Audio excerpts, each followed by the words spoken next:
Por siglos, se ha contado la historia de la conquista de América como una historia de riquezas, de imperios construidos con el oro y la plata del Nuevo Mundo. Pero, ¿realmente nos beneficiamos de esas riquezas? Hoy en Latido de las Venas vamos a hablar de Potosí y Zacatecas, dos minas que hicieron millonarios a los europeos, pero que dejaron muerte y miseria en América Latina. Cuando los españoles descubrieron el Cerro Rico de Potosí en 1545, se desató una fiebre por la plata que cambiaría el curso de la historia. Se estima que Potosí produjo más del 80% de la plata del mundo durante más de 2 siglos. Zacatecas en México se convirtió en otra mina de riqueza infinita. Estas ciudades crecieron a velocidades vertiginosas, pero su desarrollo no fue para sus habitantes, sino para quienes explotaban sus riquezas.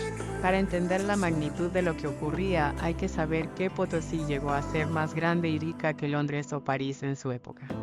Pero aquí viene la gran contradicción. ¿Cómo puede ser que una ciudad que producía tanta plata terminara en la miseria?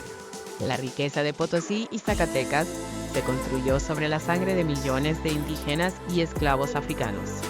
El sistema de la mita forzaba a los indígenas a trabajar hasta la muerte en las minas. Se estima que más de 8 millones de personas murieron en Potosí en condiciones inhumanas. El mercurio, usado para purificar la plata, envenenaba a los trabajadores lentamente. Mientras la plata viajaba en barcos a Europa, los pueblos originarios eran diezmados, las tierras eran explotadas y las riquezas jamás beneficiaron a quienes vivían en América. Aquí viene lo más irónico de la historia: España robó tanto oro y plata que su propia economía colapsó.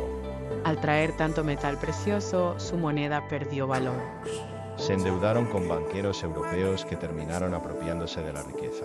Gastaron todo en guerras y lujos, sin invertir en su propio desarrollo. Mientras tanto, países como Inglaterra y Holanda, que nunca tuvieron minas como Potosí o Zacatecas, desarrollaron bancos y sistemas financieros que los hicieron potencias mundiales. El saqueo del oro y la plata no fue solo un episodio del pasado, hoy sigue ocurriendo de otras maneras. Antes se llevaban el oro y la plata, ahora se llevan el litio y el petróleo. Antes trabajábamos forzados en minas, hoy los grandes recursos naturales están en manos de empresas extranjeras.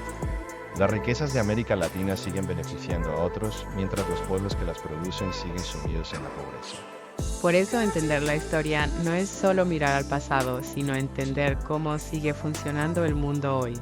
Si esto te dejó pensando, en el próximo episodio hablaremos de otro recurso que cambió nuestra historia. El azúcar y el café, dulce para el mundo, amargo para América Latina. Cómo estos productos fueron clave en la esclavitud y la explotación. Cómo las plantaciones destruyeron ecosistemas y comunidades.